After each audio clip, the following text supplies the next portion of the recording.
Hello and welcome to my fourth video exploring how our diet impacts our health. I am Dr. William Emmett Walsh, author of How I Recovered from Dementia. In my second video I told you about the sugars fructose and galactose, two of the aging chemicals that cause or worsen many of the illnesses we suffer. In my third video, I discussed two prominent dangers in our diet, MSG and the citrus acids. For a few minutes, let's return to considering the dangers posed by these aging chemicals. Your health may depend on your knowing their danger and avoiding them. The Centers for Disease Control points out these dangers. The centers state that obesity, caused so frequently by fructose, promotes diseases of the body and mind, including high blood pressure, high cholesterol levels, gallbladder disease, cancers, depression, and anxiety. And these distresses caused by obesity are a major cause of the high cost of medical care and leads to early death. Excess fructose breeds obesity. Obesity breeds disease. Please believe me, these aging chemicals, exemplified by fructose taken in excess, threaten you. You may avoid these excesses. You can avoid them if you change your diet.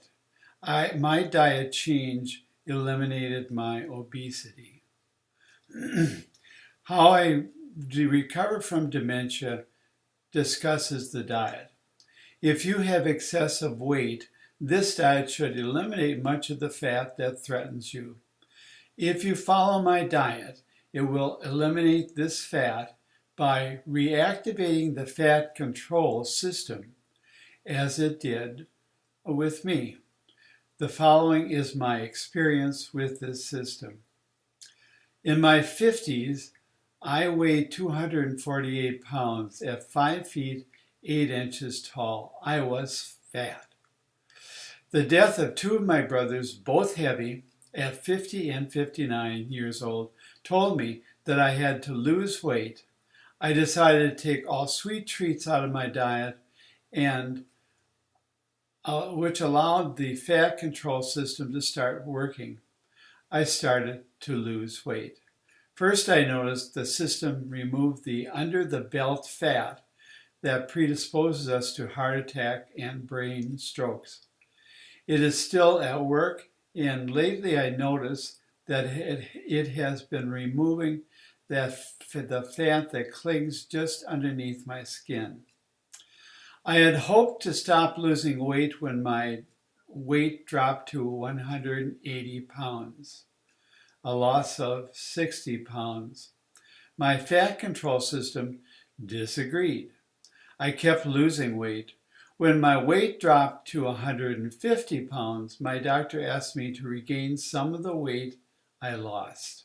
Imagine, fatso me needing to lose weight. I could regain weight, but only by returning to eating excess fructose, which would refill my brain and heart arteries with fat. From my observations, I was sure that brain and heart arteries lost their fat before other parts of my body lost their fat.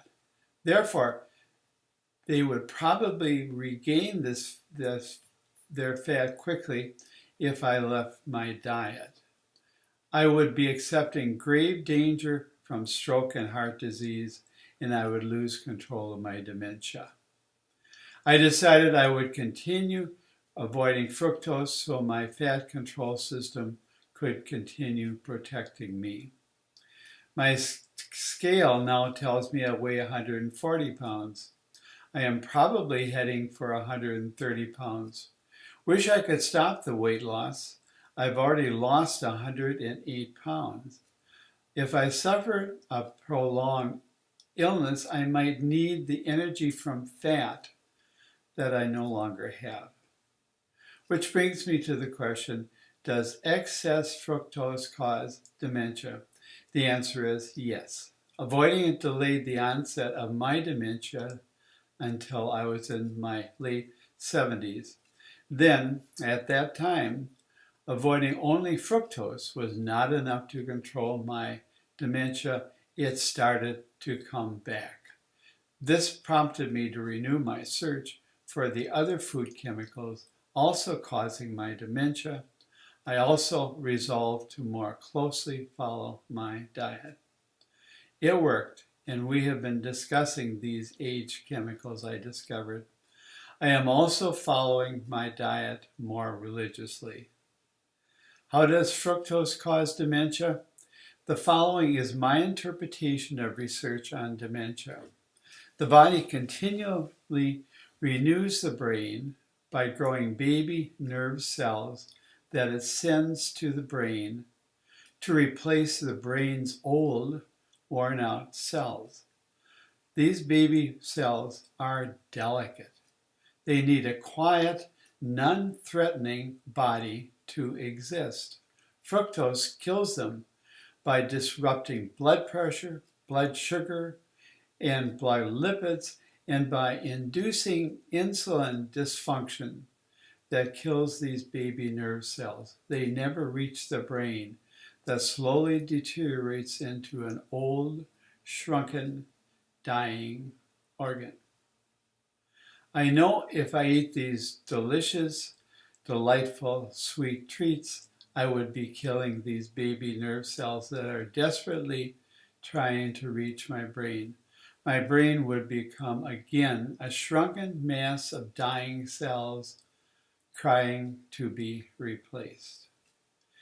Being careful of the diet is one part of the life of a severely sensitive Alzheimer's sufferer like I am.